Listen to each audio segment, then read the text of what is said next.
Well, Phil, great to have you on here today. It's awesome to talk leadership with you, and you and the Rook Digital team have been exceptional partners for us at Echelon Front. Love what you guys do, and you brought a tremendous amount to the table for us. So, it's really cool to just pick your brain, talk to you a little bit about how you came upon Extreme Ownership, the Jocko podcast, what we do at Echelon Front, and wanted to get your take on how the leadership principles that we teach have affected you and your business, and not only on the Rook Digital, the marketing side, but on the Hollywood side that you're working on now as well. So before we kick it off, I just wanted to just quickly give a bio to you for everybody listening here that may not know who you are. And Phil Hudson is the CEO and co-founder of Rook Digital, a full-service digital marketing agency. Phil has 13 years of experience in the digital marketing world with skill sets in SEO, PPC, and CRO. He's worked with businesses of all sizes to help implement digital marketing strategies to increase revenue and drive more business. And he's also worked in Hollywood for the past 6 years, including acting and producing in the TV show Tacoma FD on True TV. He went to Santa Fe University of Art and Design as a Robert Redford Scholar, which sounds really cool. You got to hear some more about that. It's real fancy, man. That's it. And you now, I know you grew up in Oklahoma, but you now live in Los Angeles, which is a big change, I'm sure. Yeah. So, look, and just I'll add, we've been working with you in official partnership, I think, for about a year now, right? With Rook Digital. Yeah. A little bit under January, I think, is when we first kicked everything off. Yeah. Well, it actually feels longer than that, and I don't mean that. I mean that in a good way, because you have built some really strong relationships with our team and acquired a ton of leadership capital. I think what's awesome in my perspective is it's really, I always say that, if you're going to distill, cover, and move down to just a single sentence, it's not about you, it's about the mission, right? We're talking the overall mission, the overall team. And that is what you brought to the table for us, where, it is clear that you're invested in our long-term strategic wins, our long-term strategic victory at Echelon Front, that we reach as many people across the world as we possibly can to impact them with the principles that we teach, so that we can help them be better people, to lead better teams and make everyone around them better. And you've clearly demonstrated that you're deeply invested in that mission over the long term. And I think when I think about cover move, right, it's about it's not about you, it's about the mission, but it's when you want us to win, and we win, Rook Digital wins, everybody wins. And I think that's been awesome, because there's so many particularly in the marketing world, for people that we've worked with, they're looking for the little short term, like uptick, but doesn't really mean a lot in the long term. And I think that's been something where, when you talk and you provide some guidance or say, hey, maybe you should take a look at this, like, people are listening on the team, because it's been proven, you've proven yourself through that. So I really appreciate you and what you brought to the table for us at Echelon Front. And that's one of the reasons I was most excited to talk to you here today, because I think you really understand what we do, and you believe in that mission, and you want us to spread that mission as far and wide as possible. Yeah, absolutely. And it's been a dream to work with you guys as well. I'm sure we'll get into how I found Extreme Ownership and Jocko, and became to be familiar with what you're doing over there at Echelon Front. But, ultimately, I can tell you that the ripple effect, it's very symbiotic. Spending time and having my team on calls with your team, seeing how you're implementing the things that you preach, absolutely resonate throughout my entire team at an exponential level, to a point where we're having the best year Rook's ever had. And it's not because we have some ridiculous contract with Echelon Front. It's because the things that you do absolutely work, and you absolutely believe what you teach, and we feel that. And the more we implement that, it permeates throughout my whole organization, and we're all stepping up, taking more ownership, and that helps us move the ball down the field at a greater level and having a greater impact than what we do as well. Our mission is to basically shut down the snakes, oil salesmen, and charlatans that you were alluding to, right? There's a few shadier industries in the marketing world, because people are chasing tricks and hacks, and we're very against that. Most people we talk to have been ripped off by somebody at some point in the digital world, especially in SEO, because they're just people just pretending like they know what they're doing. And we're very much focused on the details and the data, and that very much comes and correlates with what you're teaching there at Echelon Front. Well, I appreciate that. I think it's most important to, it's so cool to have you on, to this podcast. We were throwing out ideas about, like, what do we call this thing? And, in the live sessions, when we do, for Extreme Ownership Academy live, people will use the hashtag in the chat there. This stuff works. This stuff works when they're giving a sit rep. They're updating us, giving a situation report about how they've implemented the guidance that that they got from the Echelon front instructor team, and they're talking about how well this stuff works, and they're just kind of blown away by it. So, you live and breathe that all the time, and I think you've demonstrated like, hey, let's try this, let's see if it actually works, and then you're coming back and showing us that what you're doing in the marketing world actually definitely works. We've been able to reach so many more people, hundreds of thousands of more people as a result of that effort, which is incredible. Yeah, well, I give credit to your team first and foremost. The team there, the things that they're doing are powerful. The messages that you're sharing are powerful. The way that you and Jocko and JP and the other coordinators there, your team leads, everyone is preaching the same message that's unified around these principles that are universal. And that is that everyone's a leader, and leadership is the key to success. And I think my biggest takeaway from all of this, man, is that this stuff's hard. It's really hard to do. I watched some clips that we're promoting for you guys on social media or through ads, and I'm like, man, that just sounds so daunting because it's so difficult. But you're the first person, Leif, to own up and say, yeah, you fail every day too at this. You're trying just as much as everybody else is to get better every single day. And it's not an event that we arrive at. It's a journey we take. It's not easy for anybody. Certainly me first and foremost, but it's as long as you can take ownership, right? It's humbling, but it's liberating to know that everybody makes mistakes and you just own it, move forward, learn from it, and drive on and get better all the time, which is awesome. So talk to me about, I know you grew up in Oklahoma, Phil. Talk to me about how you came to be where you are now. How did you launch Look Digital? How did you get into Hollywood? Yeah, I appreciate it. So, I was originally born in Utah, and I lived there till I was about 8, and then I moved to Oklahoma for about my middle school years. And during that time, the state of Oklahoma had a creative writing test you have to take in 5th grade and 8th grade. And that was my first experience with storytelling. And I took that test, and I was like, man, this is all I want to do. It just allowed me to kind of escape some of the circumstances I was in, which weren't the greatest circumstances. I grew up in a divorced home, well, some people might call it broken home, but I had a wonderful father who led our family very diligently and taught us important principles about what it means to live your life with honor and to do your best. One of the things I always say is never try, just do your best, and that stuck with me. So that's where my writing bug came from. And then I moved back to Utah to go to high school, and I served a 2-year mission for my church, and when I came back, that was 2008, and the recession hit. And I was managing a couple delis at the time. I was making like $10 an hour. And it just got so bad I had to take a second job. And my friend had been trying to recruit me for a sales team at a company that was called Stores Online. It was a predecessor to what you might call Shopify or BigCommerce. And they taught people how to do e-commerce. And I just had to take the job because I couldn't afford to pay my bills during the recession. And while I was there, I had zero interest in sales, zero interest in marketing. It was just a job while I was trying to make enough money to go to college. And at the time, I was going to pursue business. And I got an opportunity to move to the sales team, and I was handed a set of DVDs by the CEO, not the CEO, but the vice president of marketing for that company, who taught all of the trainings. And I put them in, and I just like, oh my gosh, like there's this whole other world that exists outside of just Pleasant Grove, Utah, or Tupelo, Oklahoma, where I'm originally from. It was like, I could do something with this. And I just started doing the things that were taught in the video series. Very quickly, I replaced my income from the sales team. I was making more money on my website. They moved me over into account management. And then about that same time, I'd moved to Arizona, where I was the senior account manager. I was still traveling back to Utah for the Sundance Film Festival. And so I'd been going to do that for about 4 years, and just being myself and just trying to be a part of Hollywood, because it was just seemed like the most distant thing possible. That bug had been reawakened during that time, and I was like, I just want to be a screenwriter. I just want to write movies. I just want to impact people in a big way with these stories that I love telling. And Redford's assistant offered me a scholarship to go to film school, and I was like 28 at the time. And so I left the corporate gig, went to film school at 28.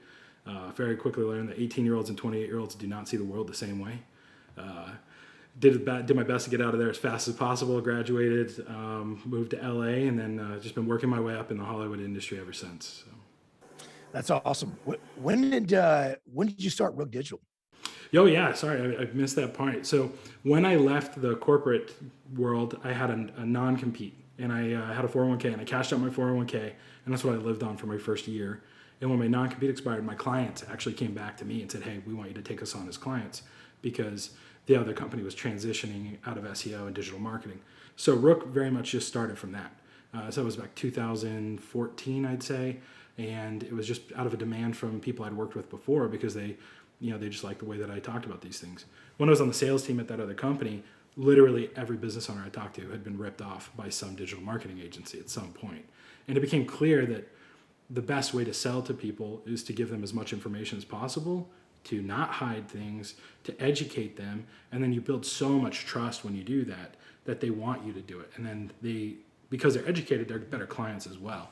So that carried through. Those people, it resonated with them. They came back, and then slowly started expanding from there. Moved to LA, continued to grow the business, and we've just been doing that ever since. I think what's been cool for us is so often, in the SEO world, in particular, right, everyone's like just want to just pawn everything off. Hey, you write this or you do that. And one thing I love about what you do is you provide training so that you're teaching us how to do it ourselves, so that we can do more of it, we can better understand it, and that it's a long-term education process, and it takes time, but it's certainly of way better benefit over the long run than just farming that out to somebody else who can figure it out. It's awesome. It's been great. Yeah, and on our end, we really took that approach with a couple companies, and it just meshed. And I'm glad it's working for you guys too. But we look at a team that, like Echelon, that has a team of really talented people, just really talented people who know what they're doing and just need a little bit of guidance and coaching. And then you take what's already an asset and you multiply it. And so you take your marketing team, who may not have had a robust background in digital marketing, SEO or Facebook ads or Google ads or conversion rate optimization, and you start teaching them those principles from the bottom up. And now they can operate and they can do things in a way where they're a stronger asset to your team. And it also helps us implement and focus our energy where your team can't. Some of the more complex things that just don't make sense for your team to do, we can invest more budget and more time and energy where it really moves the needle, because your team's shoring up some of those easier to handle things, and they're doing it in a way that corresponds and benefits what we're doing on our end.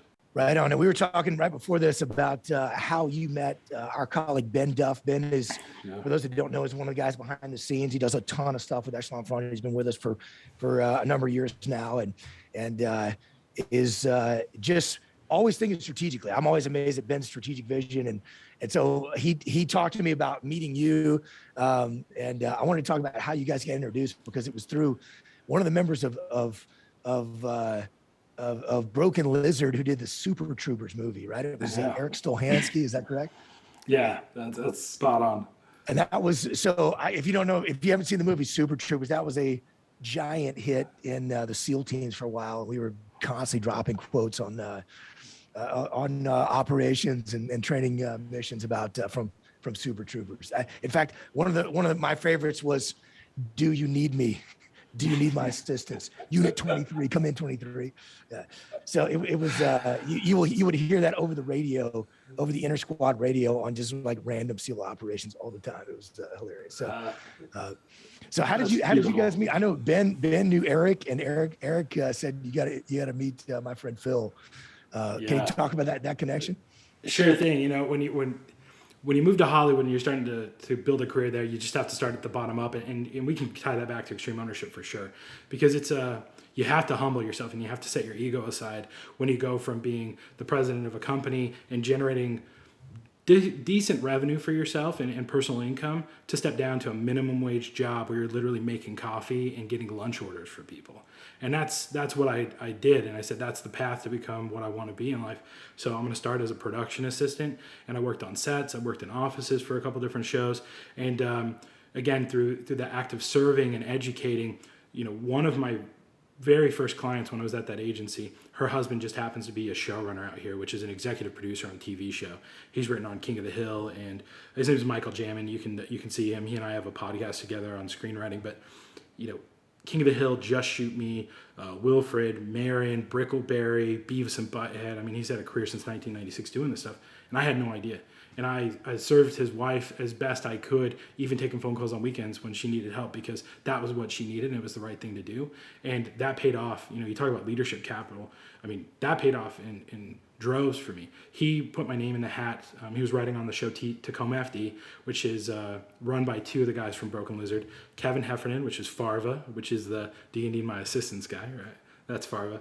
And then the guy who played Mac, Steve Lemmy, and then written with Paul Soder, who's another one of the Broken Lizard guys. And he put my name in as a PA as an option. He had enough leadership capital. They were like, no question, let's do it. Hire him on the spot. And I just started working my way up on that show. So I've been working on that show for 3 seasons. Right between season 3 and season 4, we shot another Broken Lizard film called Quasi, which is coming out pretty soon. So that'll be on Hulu for anybody who's a Broken Lizard fan. You can go check that out. I may or may not have a cameo that I didn't know was going to happen, Leif. So be warned. But we were doing the rehearsals for that, and all the Broken Lizard guys were there, along with our lead actress. And Eric was wearing an Origin Maine hoodie. And I saw it, and I was just like, is that an Origin hoodie? And he's like, you know Jocko? And I was like, well, no, I've never met Jocko.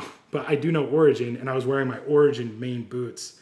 You know, I made a pilgrimage out to Farmington and bought my boots there at the factory shop they have. And that's what I wear on set, because they're just awesome boots.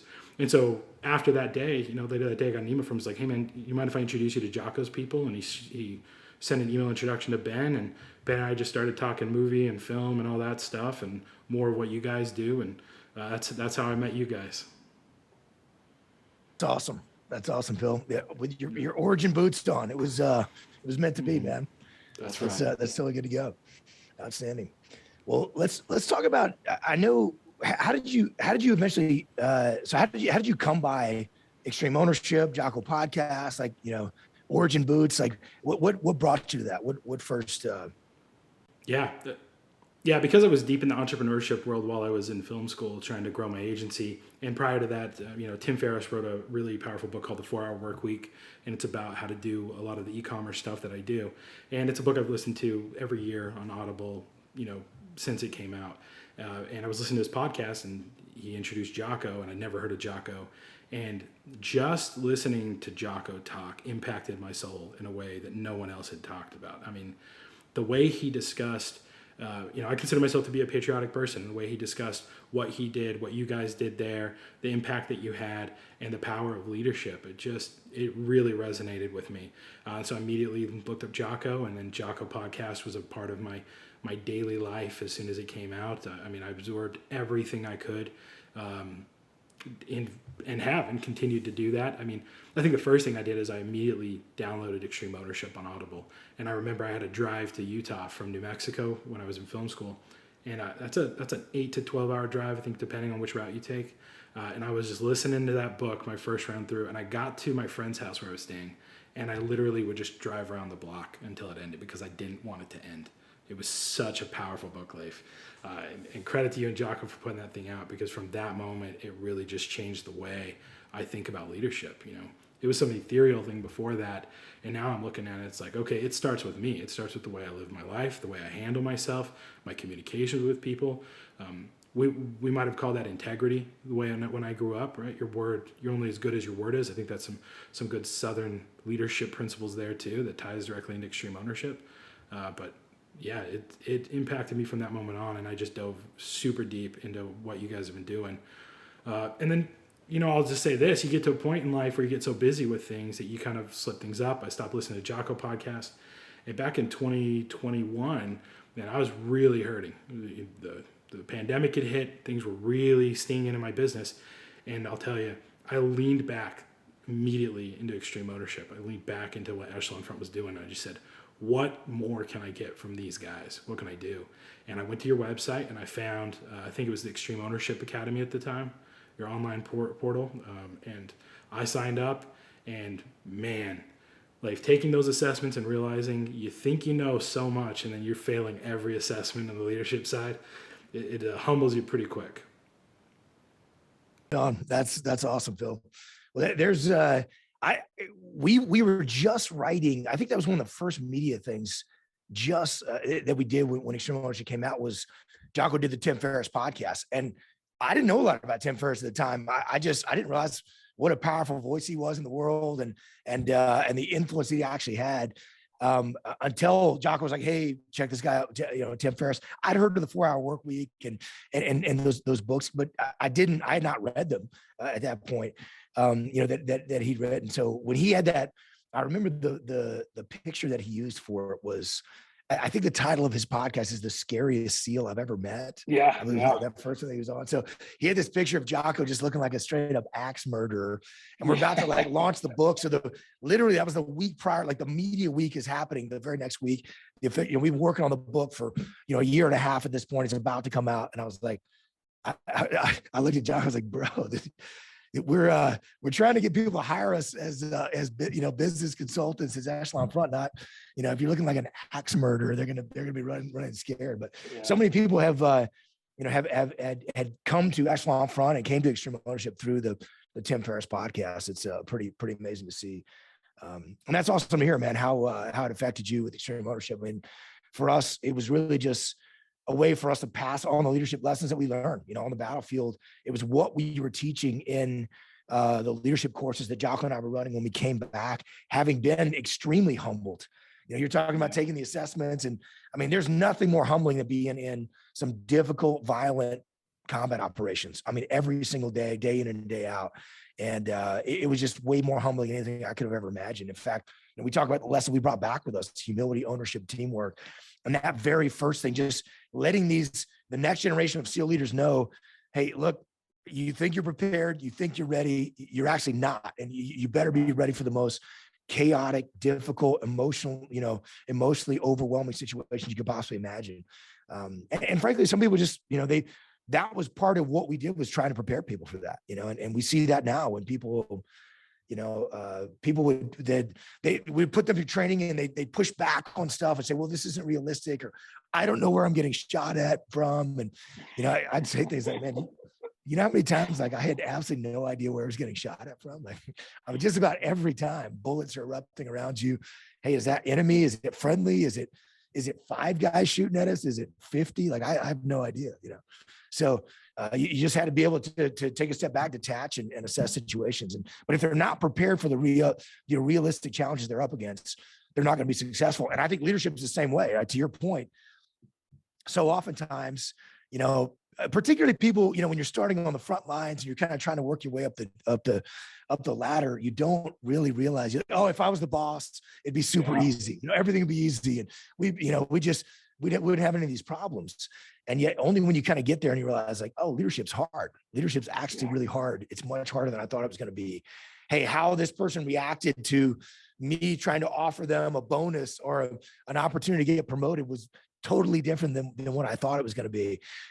So now I have to kind of reassess myself. And I think when people realize that it's not an ethereal thing, like you talked about, right? Leadership is actually a skill. It's a skill that has to be taught and has to be learned. And you don't want that just to be through trial and error alone, because you're going to make all kinds of horrible mistakes that you could avoid if you can actually follow the path and learn from other people. And you can advance rapidly if you treat it as a skill and you spend time to actually develop your skill set. Yeah, we think about frameworks and the way we think about things. And one of the frameworks I adopted recently that I wish I would have had much younger in my life. And if there's anyone, listen to this right now is super young, this is a really important framework to think about. There are rules to everything in life. Life is a set of things. You can call them games if you want, and there are rules to those games. You cannot expect to win a game of Monopoly if you don't know how to play the game of Monopoly. I know you do BJJ, and I'm a very unpolished, unrefined white belt who's been humbled many times there too, Leif. But BJJ, it has a set of rules, right? And it has a thing. There's a system that we have to work in. Leadership is no different. And if you're trying to understand leadership, I mean, extreme ownership are the rules to that game. And sorry to tell you, the first thing it starts with is you. You have to be in check first before you can even affect anybody else in your life. And so many of us are thinking, well, if I was that person, I would do it differently. And the truth is, no, you would do it the way you're doing it right now until you change the way you're doing it right now. So lean into that framework and understand, if you're trying to be a better leader with more impact, extreme ownership is the path to do that. No question about that.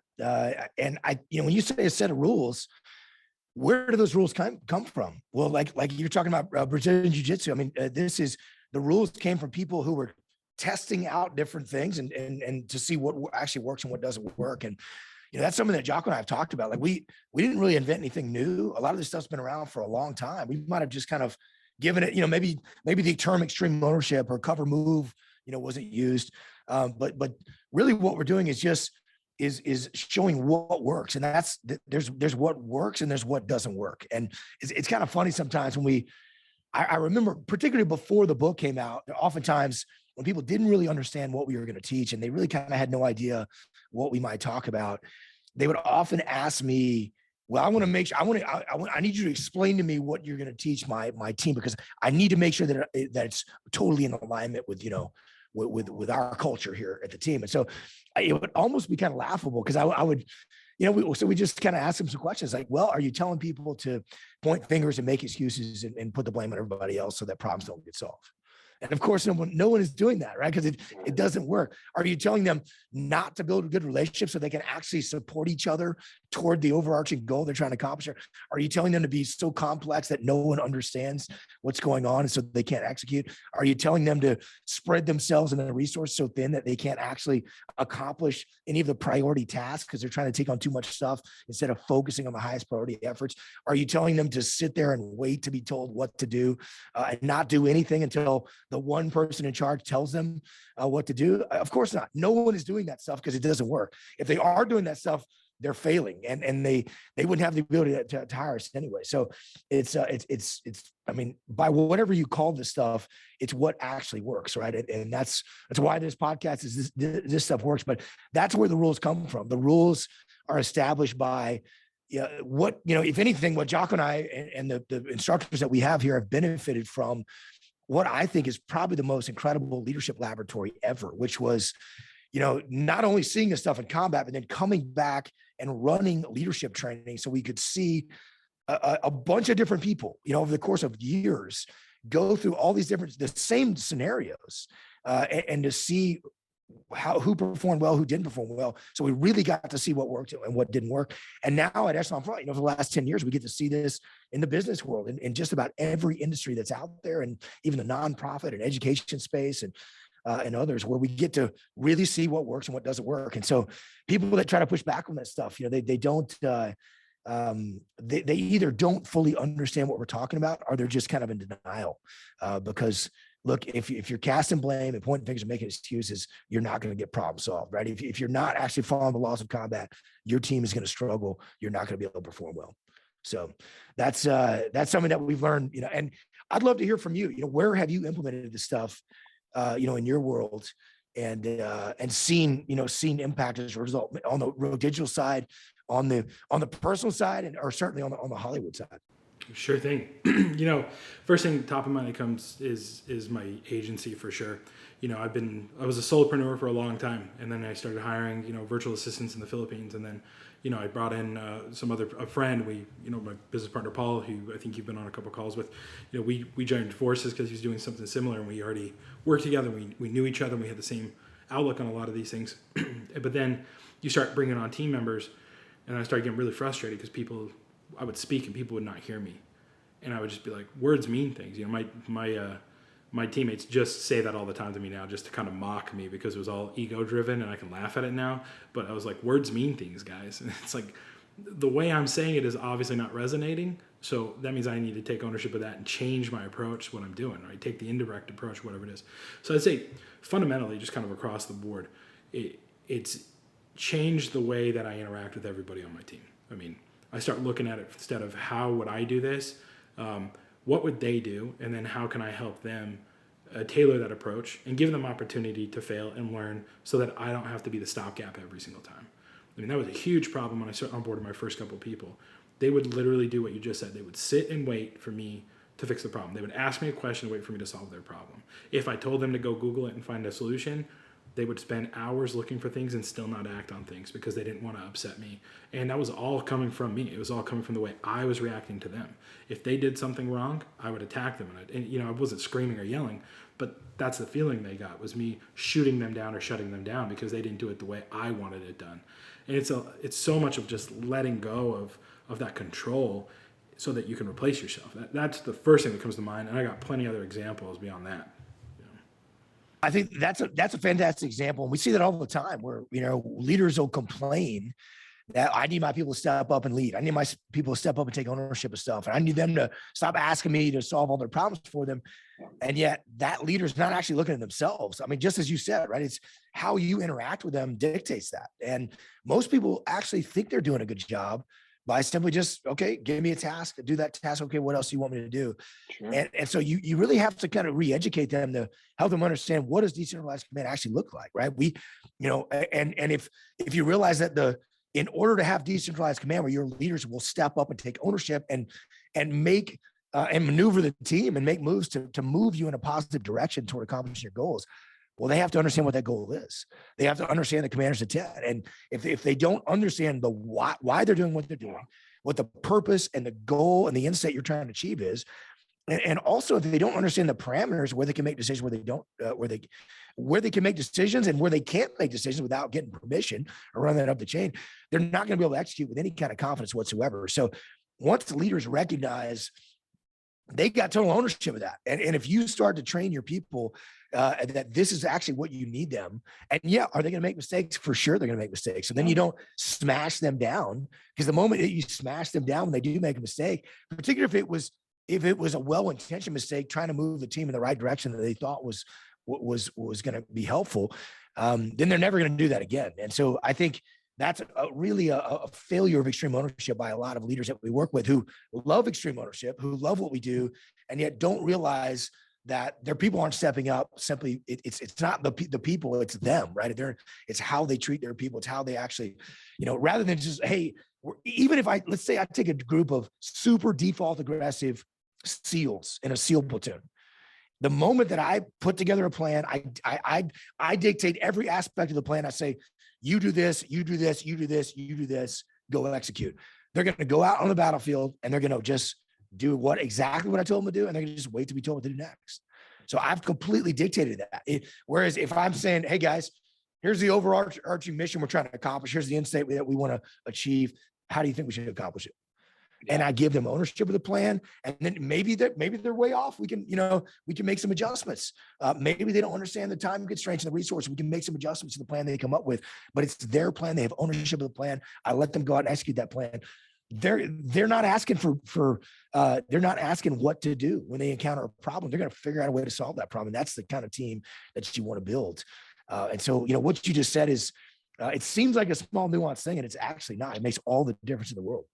Yeah, I think being able to express commander's intent, being able to express the end state, those two skill sets I think are not, natural for anybody. I think you have to acquire that skill and learn it through trial and error. In my world, I think a lot about personal development, and I don't know if you've ever heard the difference between growth mindset and fixed mindset. Have you heard those terms before? Yeah, and so for those who are listening, right, there's a famous book called Mindset by Carol Dweck, and she talks about the difference between in her psychological practice and in her studies of people. She learned that there's really just two ways people think about things. One is I am smart, and one is I am learning, right? And so those who are in a fixed mindset want things to be easy, and they're afraid of failure, and so they're not willing to take risks because they don't want to look dumb or maybe not look like they have the right answers. And the growth mindset people are like, hey, I'm happy to fail because I'm learning, I'm growing, and I'm progressing here. And to be an advocate and an implementer of extreme ownership, you definitely have to develop a growth mindset. And I say develop because you may not be there now, and I definitely wasn't, and may not still be there myself. I'm working on that every day as well, because I was praised as a child for my intelligence and for my ability to just get things done. And that puts me in a fear state where if I feel like I'm going to fail at something, I'd rather not even take a step. Imagine writing a screenplay that takes 6 months and hours of thought process, and not just typing on a computer.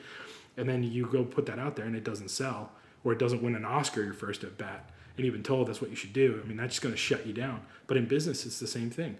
If I delegate to my team and they don't accomplish it, and I think that they should have, I'm going to be upset. I'm not going to want to try anymore. I'm going to feel like it's a failure. What's the point? This should be easy. Those are definitely signs that we need to take a step back and realize, hey, this is a marathon, not a sprint. I'm trying to, again, like I said, it's a path to something, and I need to appreciate each step along that journey. And if you can, you're going to slowly develop a team that understands and becomes proactive, because they've got to rip out all of that scar tissue, if you will, from all the times you snapped on them or berated them. In their mind, you may not have actually done that from your perspective, but the berating that they get via email or via text message when you're questioning why they did something that was proactive, that is fundamental to all of this. You just have to understand, I'm learning, I'm growing just as they are, and that's okay. That's part of this leadership path. Yeah, I think, that growth mindset speaks. It's really about the power of extreme ownership, right? I mean, the idea that no one has it all figured out, no one has the answers. I mean, it's why, this aspect of humility, and we say that's the most important quality of in a leader, because, if you're, let's say you and I disagree on something, and I can just assume like Phil doesn't know what he's talking about. I've been doing this for years now. I got all the experience here. He just needs to get on board and listen to what I'm saying. Or I can actually recognize that, like, hey, you know what? Maybe Phil knows something that I don't know. Phil, why don't you talk me through what, okay, I want to go with plan A. You want to go with plan B? Talk me through plan B. I'd love to hear how that works. I'm only going to get better, right? I'm only going to learn from that. Either it's going to be, and it actually doesn't make me look weak. It makes me look strong, because the people who are most confident in themselves, they know they don't have all the answers. So they're not even going to pretend, versus the person that's trying to just pretend they have all the answers and fake it till you make it type stuff, which doesn't work, right? It sets people up for failure. Yeah, there's this conversation about how to identify an expert, and we're just really bad at identifying experts, right? Because we expect experts to have short, quick, simple answers, and a real expert on something is going to be like, well, I don't know. There's so many variables we have to consider. We need to think about X, Y, Z. If A happens, then B needs to happen, and so experts kind of don't sound like they know a lot, because they're thinking about all the variables and the fact that they don't know everything. Whereas everyone else is really, mired in, well, this worked this one time, so I know for sure this is going to happen. And I think that's exactly what this is too, right? Play any musical instruments, but if you ever sat down with someone who's plays a guitar, and if someone who's a novice guitar player, like, oh yeah, I play the guitar, I can play the, I like to play this and that. And if you talk to someone who's like a really unbelievable guitar player, they'll be like, yeah, I just kind of mess around a little bit, I don't. Sure. That's too good. And then you sit there, and my brother's one of those. I mean, he's a phenomenal guitar player, and he'll just kind of like rip on himself that he can't really play. So I think that's pretty consistent anywhere in life. Yeah. And I think you have to take that mindset as a leader. I don't know. And that's okay. And show some empathy to your team and say, these people are me as well. I just at a different position than they are. And how would I feel if I was in this position? And if you can do that, it makes it a lot easier to communicate with your team. Are there places where when you've tried to implement extreme ownership, or these laws of combat leadership principles we're talking about here, are there places where you've seen pushback, and or people said, hey, that isn't for me, or where have you seen that in your world? Oh, Leif, man, this is like one of the most painful things that's happened to me as a business owner recently. So I mentioned 2020, the pandemic hit us pretty hard. The first thing people will cut in their budgets is marketing. Whenever there's some economic, global crisis or something, the recession, marketing gets cut. The pandemic happened, we lost 40% of our business overnight. And, I got down to the point where to keep my people employed, I was just living off of the minimum wage I was making on the TV show I was on. And thank goodness that was considered a required working position during the pandemic, because it's such an economic impact on the state of California that the television industry is considered I can't remember what they call it, must work, basically. Like you were required. It was okay to work. You know what I'm talking about? Yeah, it was a critical business. Something like that. What the term was, yeah. Yeah, so it's ridiculous as it's essential worker. That's what it was. Yeah, so we were required to be, essential workers, and that's what I was living on. And so during that time, that's when I was in this, what I described as truly suffering as a business owner, because I was making no money. I was trying to keep my people on board. I was trying to give them tasks to work on for Rook, just to keep them busy while they were doing things. That's when I found, your online academy stuff, and I really dove into that and really learned my shortcomings. And I started training my team on that. I started holding weekly in our all hands meetings. I'd build a PowerPoint presentation about one of the laws of combat, and we'd go into it and we talk about it. We use examples of things, trying to get buy-in from my team on how to do that. And a couple months later, one of my employees, she was someone who'd been with me for a couple of years. She reached out and she said, "Hey, I really want to step up my game. I want to come on board full time. I want to have more of an impact here. I love what you do." And when I got that call, she said she wanted to meet. Like, I was like, "Oh my gosh, she's gonna quit. We're going to lose our business. Like, I need her. I don't have the time to hop in and do account management for all these people." And I was really stressing. And when she said she wanted to buy in more, I was like, awesome. Extreme ownership is absolutely working here. They're getting this, and I'm getting to my people. And then all of a sudden, like, her performance just dipped. We doubled her pay, and her performance just went down the drain. And I was like, wow, this is really weird. And then I get an email forwarded to me from her, and it's our attorneys were one of our clients at the time. And because the courts have been shut down during the pandemic, they were delayed like 6 months. They're like, "Hey, we can't sustain our marketing budget. We don't want to end everything. Let's cut it back. Let's cut it back by 50%. And I was like, "Okay, awesome." And I was like, "All right, you need to go just communicate with them, hop on the phone and just explain that a lot of the things they're asking us to do are out of scope already. And with a reduced budget, we just need to cut back, and we'll provide training for the things we're doing for them so that their internal team can do that." And I mean, you've experienced that with what we do at Echelon. Like, we'll train you happily so that we can just really take care of things. But it just wasn't profitable to maintain these out of scope extracurricular things that we were doing that weren't in the contract. So I said, just have a phone call and go do it. And I get this email forwarded to me, and I saw it, and I was like, oh my gosh, this is a nightmare. Her email was, "Unfortunately, because you've cut your budgets, we're no longer able to sustain the amount of work that you're doing, and so we need to cut back the amount of work that we're going to do for you. If you have any questions, give me a call." And I was just like, this is horrible. And so I just replied, and I was like, "I'm hoping this is a follow-up email to the phone call conversation I asked you to have." And she was like, "No, that was my email." And I was like, "Okay, here's what I'd like you to do. I want you to email them back and say, 'Hey, I read my email. It sounds like what I meant to say didn't come across well. I'd love to have a phone call and discuss what I meant by that.'" And she replied with an email that says, "Phil says he wants me to have a conversation with you about this." And it's just like, man, this is failing. And I'm sure you're seeing all of the problems with the way I tried to handle this on my end, in addition to the way that she handled these things, right? So I'm just as culpable as she is in this. And I replied to her and I said, that is how a client fires us. And I wake up the next morning and our attorneys, who are friends of ours, had terminated their contract with us because of that email. And I was like, okay, so assessing the situation, what am I going to do here? Like, how am I going to resolve this? I'll reach out to them and we'll have a conversation, but how do I resolve this with my team? And I thought, okay, so I can fire her or we can coach her. And so I just said, all right, I just want you to send me an email with 10 things you could have learned from this experience and what you might have done differently. And then the next thing I'm hearing grumblings from other teammates that she's pissed off and that I'm asking her to do things that are belittling and demeaning to her. And I was just like, wow, this is totally backfiring. And then she asked for another meeting with me and my two partners, and we get on the call. And then she just proceeded to berate me for being a toxic leader and how I've put her under the thumb, and I'm always talking about how I'm the boss and you got to do it my way because I'm the boss and all these things. And I was just like, wow, this is not how I expected this to come from someone who, like, we're actively trying to instill extreme ownership in our team at this point.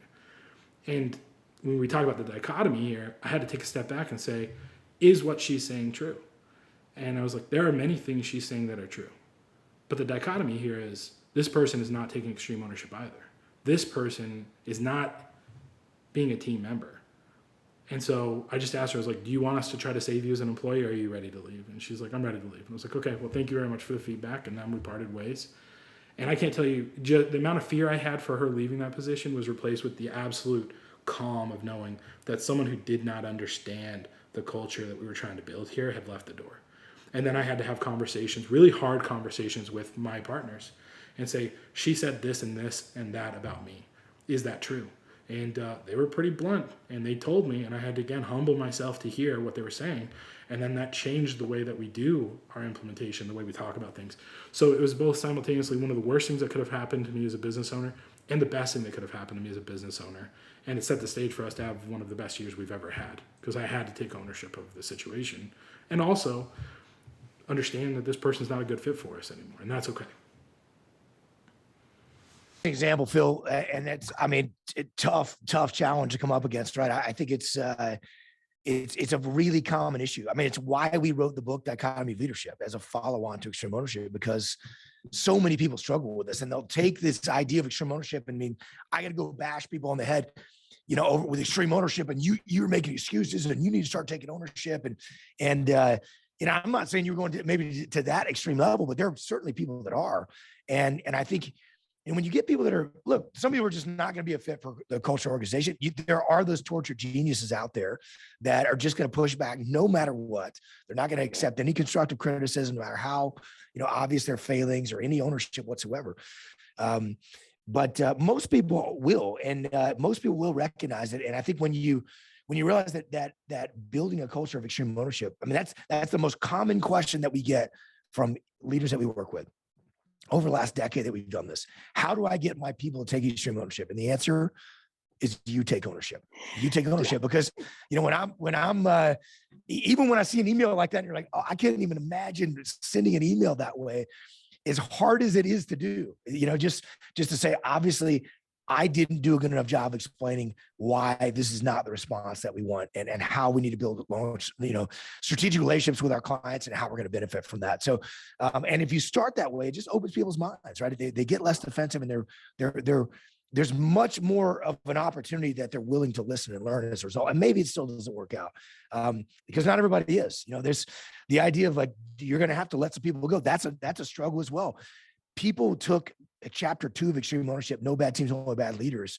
Some people interpret that to mean, well, it's always my fault and I can't fire anyone ever.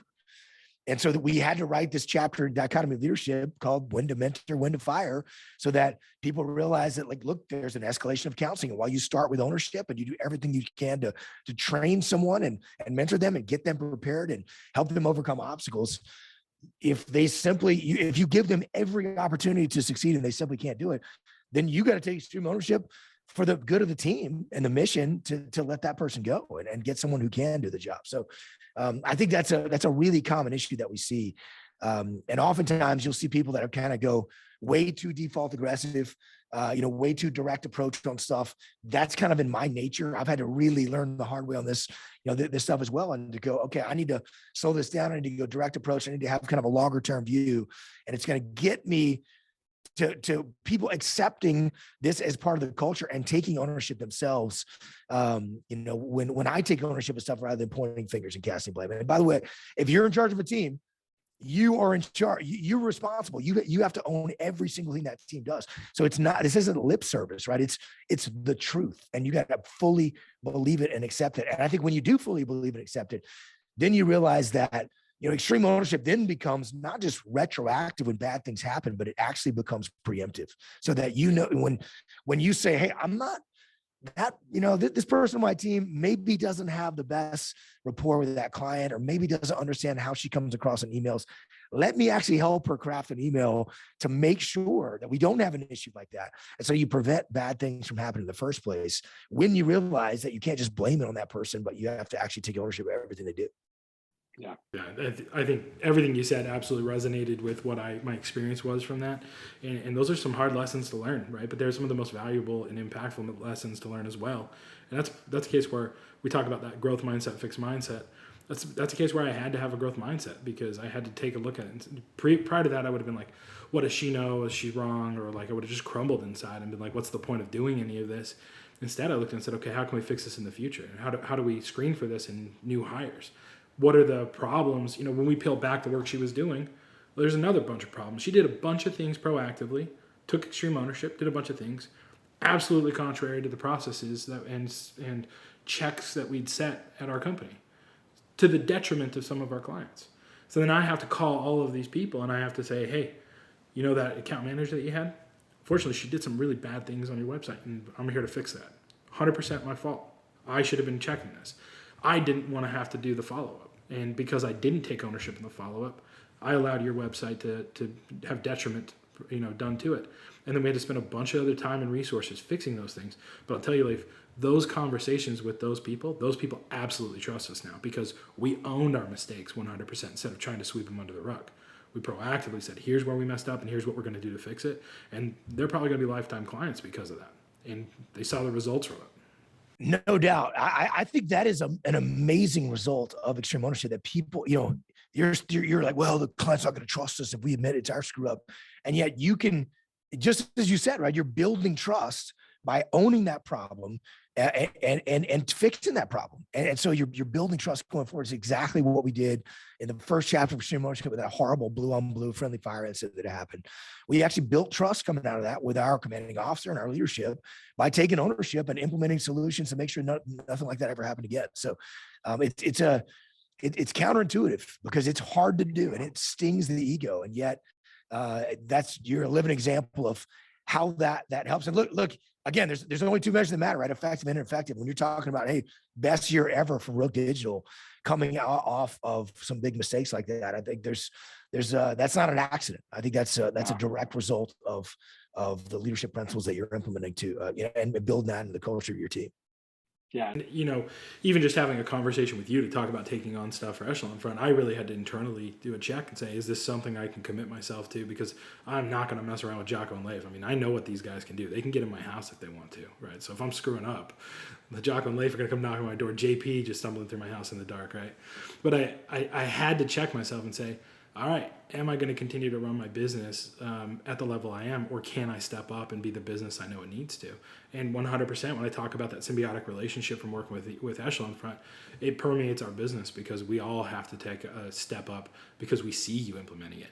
I mean, I was just on a phone call with Dave Burke. He joined one of our morning consultations, and man, Dave's an intimidating dude. He doesn't come off that way on Jocko podcast, right? But he came in and he was no messing around, asked a bunch of questions, and just listening to him and the way he talks about the way he exudes extreme ownership in a way that is just admirable. I mean, I had a conversation with Ben just privately on another phone call. I was like, I learned from watching Dave talk to me and the team and the way he vetted us and the things we were doing, making sure that it was all data driven.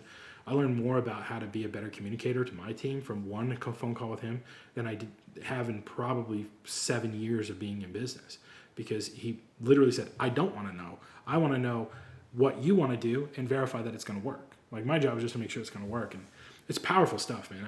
I just really hope that this podcast can reach as many people as possible to help them learn that you can change the way you fundamentally think about all of this.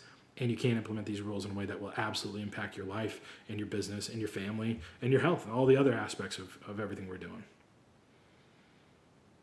Bill, that's awesome. Do you have any examples from your personal life that you can think of where you've implemented these principles? Oh, man. I'm a married man, Leif, so of course I have examples. My wife is just the absolute sweetest person in the world. And, I was 35, 36 when we got married, somewhere around there, maybe 34. And I married her because I just knew she was the kind, sweet person that I always looked for. But Leif, she would call me out on my BS more than anybody else would. And she would do it with such love, I couldn't deny that, right? She was the mirror that I needed to say, where am I messing up in my personal life? And when I get in a little tiff with my wife, inevitably ends up with me having to take a look in the mirror again and say, man, I am a raging a-hole here. Like, this is 100% my fault. And I have to take ownership of it. And it gets to a point where, it's not like we fight all the time, but when we get into those little tiffs or arguments, I end up saying, hey, man, I'm sorry I'm being a tremendous jerk right now.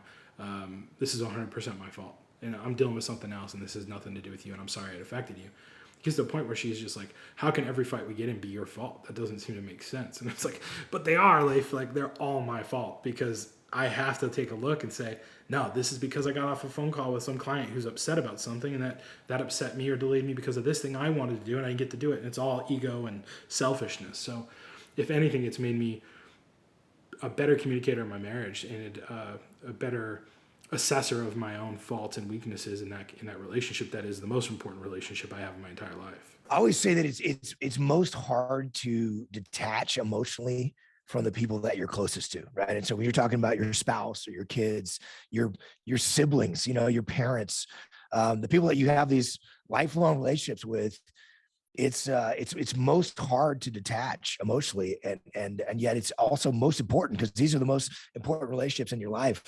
And one of the things that I see with that in in myself as well. It's easy for me to get frustrated. It's easy for me to cast blame or point fingers. If I disagree with my wife about something, or see something a little differently, or think we should go do this with the family and she wants to do something else, which happens quite often. And the reality is, if you don't take ownership of that situation, one, it's a problem that never gets solved, but you're also in a hopeless situation. It's a hopeless situation where I can't change her mind. She's intractable. There's nothing that I can do to make that better. Whereas if you take ownership of the situation, it's not a hopeless situation. You actually control the outcome. You actually, when you simply can put those emotions in check, put your ego in check and say, look, what could I have done to have a better, to contribute to a better outcome for the situation? I could have maybe not come home from the office angry. I could have maybe been a little more conscious of my tone and how I asked a question, or I could have told her about this thing that I wanted to go do with our family and started to give her some information about it so that she understood that this could be a fun thing that would be good for everybody and might be something we want to do together. So when I think about those things, I actually have control over the situation. I'm not in a hopeless situation. I can take extreme ownership, and I certainly can contribute to making a more positive. It doesn't mean I get my way every time. It doesn't mean that she's always going to do what I expect her to do. But I think that it gives me control. It gives me ownership, and I can contribute to a positive outcome for everybody. And it makes, to me, it makes all the difference in the world. And it's reassuring. So you're in that hopeless situation. Nobody wants to be there, man. I can't change other people, but I can certainly change me, and that can certainly change the outcome. 100%. What's interesting is most of those tiffs or arguments we get into are about her saying something that I feel is critical towards me. And I say feel because although there may actually be some judgment behind it, I have to take a step back. And when I detach and I assess the situation, it's like, that's literally the thing I fell in love with about this woman. Like, it was her ability to criticize me with love to make me a better person. So now I'm all up in arms and upset because my mind's on something else and she's interrupting with me, pointing out my flaws. And I've had enough of that from everyone else today. It's just a very powerful thing to right there, detach and assess and say, look, like, this is literally why I love this person. And she is only doing this to make me a better person, which makes us a better couple, which makes us better parents, which makes us better citizens. Like, it's everything that I want in my life. And I can't be upset about that, There is what we call the ladder of alignment, right? Climbing the ladder of alignment. And that's really, it works in business too, right? I mean, if you think about where is someone coming from, what is their goal? So let's say, Jamie Cochran, our chief operating officer, who's a fantastic leader herself, as you know, or Dave Burke, who's, as you mentioned, who's an incredible leader. We have an extraordinary team of people. If we disagree about something, then the question is why? Like, well, I want to go this way, but they want to go that way. And the reality is, okay, why is that? And all I need to do is put my ego in check enough to climb the ladder of alignment to say, okay, what does Jamie want? What does Dave want? Well, they want us on front to be successful. They want us to actually impact the leaders that we work with. And they want to spread this message as far and wide on the widest scale possible across the world as we possibly can. If they want those things, then how can we actually have a disagreement? Like, there's what we're actually disagreeing about is actually a really, really small thing.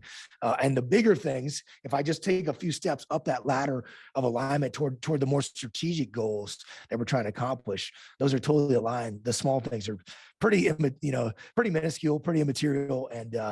And I realized that I actually don't care that much about the small things. Like, oh, cool, they want to do something a little bit differently than I would have done it. Cool, let's do it that way. No factor.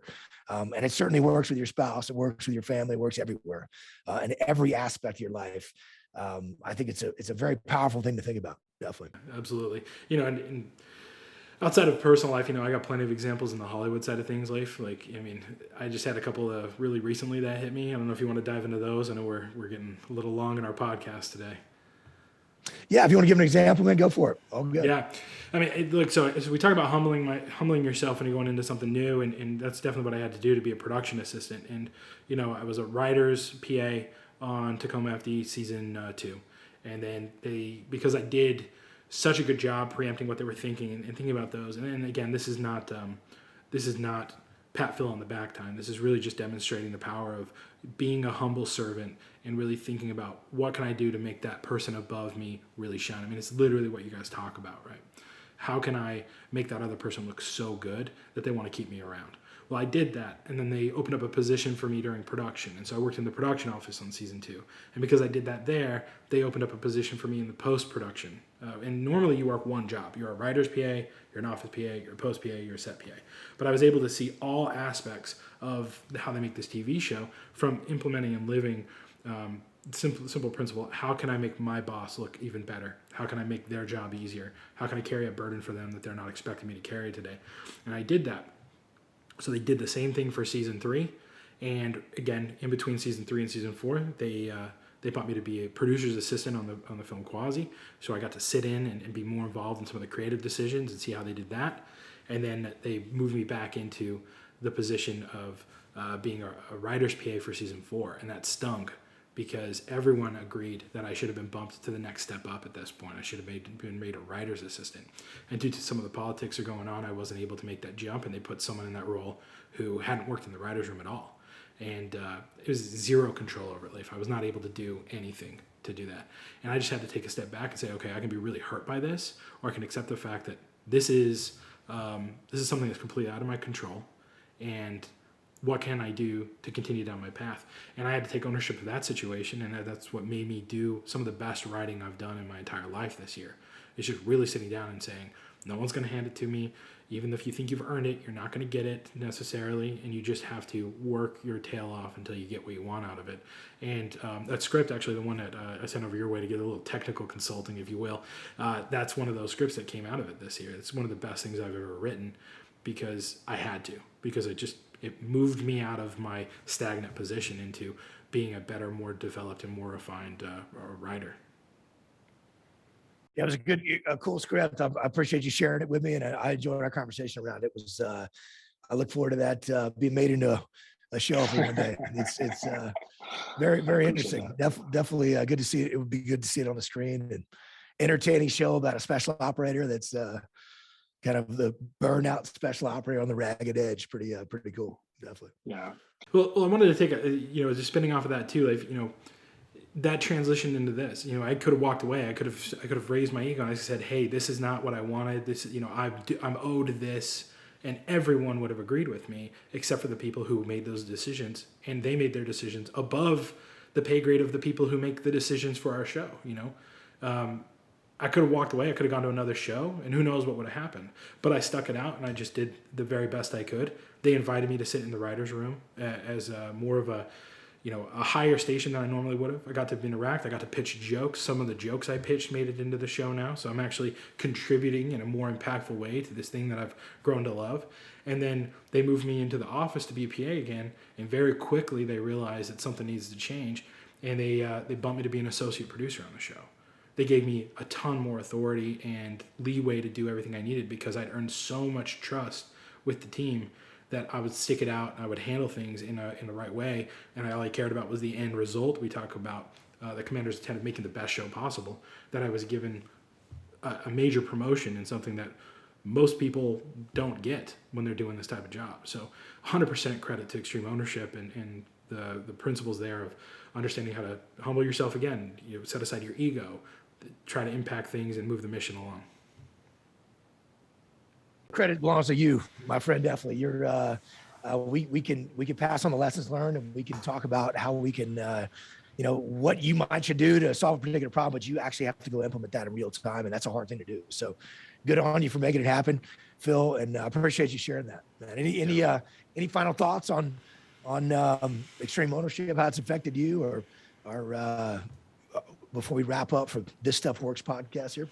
Yeah, there are probably 1,000 examples I could go into in every aspect of my life about how this stuff has impacted me, and there are probably a million other opportunities where I could have stepped up and done a better job. And that's that humbling piece of all of this, is really just saying, like, man, no matter how much I try, I'm still going to fall short.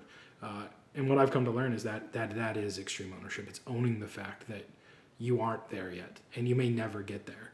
But every step down that path makes you a better leader. It makes you a better person. It makes you a better husband, father, business partner, business owner, servant, whatever it is you're doing. And it's worth it. It's worth every step of implementation. When it gets tough, just like every other aspect in life, whether it's, losing weight, whether it's trying to lift heavier, whether it's, doing Brazilian jiu-jitsu, whether it's, just trying to be a kinder person to your daughter, like it's worth every single step. And when it gets tough, that's when you're right on that maximum edge of making a huge leap forward, and you need to keep pushing, because if you don't, you're just going to slip back, you're going to atrophy, and you're going to have to start all over. And it might come back a little bit faster, but it's still going to be a painful path. No reason to keep walking the painful path, Leif. We can just learn from our lessons, keep moving forward, apply these principles, and everything's going to be better. And I think that's a pretty good end there from my end. Leif, I got one other thing I want to share with you, Leif. You don't know this. My buddy, since third grade, his name is Peyton Thompson. He's in the U.S. Marine Corps. He served in Ramadi, Iraq, after you and Jocko and SEAL Team 3 went in there and did what you did. And so in a very real way, I wanted to take an opportunity to thank you, because of the things you did, the lessons you learned, the sacrifices you guys made. My best friend came back, and he's got a wonderful, beautiful family. And I guarantee he would have been in a much, much worse position had you not applied these leadership principles in a wartime situation and learned them and done the wonderful work that you did there. So thank you very, very personally from me to you. Yeah, Phil, it means a lot. I look forward to meeting him one of these days. And I feel like I know you well. We talked many times on the phone, but I'm really excited to meet you next week in person for the first time. I know you're coming to muster, so I've been giving you a hard time for failing to prioritize and execute to get yourself to muster prior, but it's gonna be awesome to have you in Atlanta with us next week. Super excited about that. Awesome. Thank you, Leif. Thanks for having me on. Thanks for everything you're doing. Keep it up. Appreciate it, Phil. Thank you.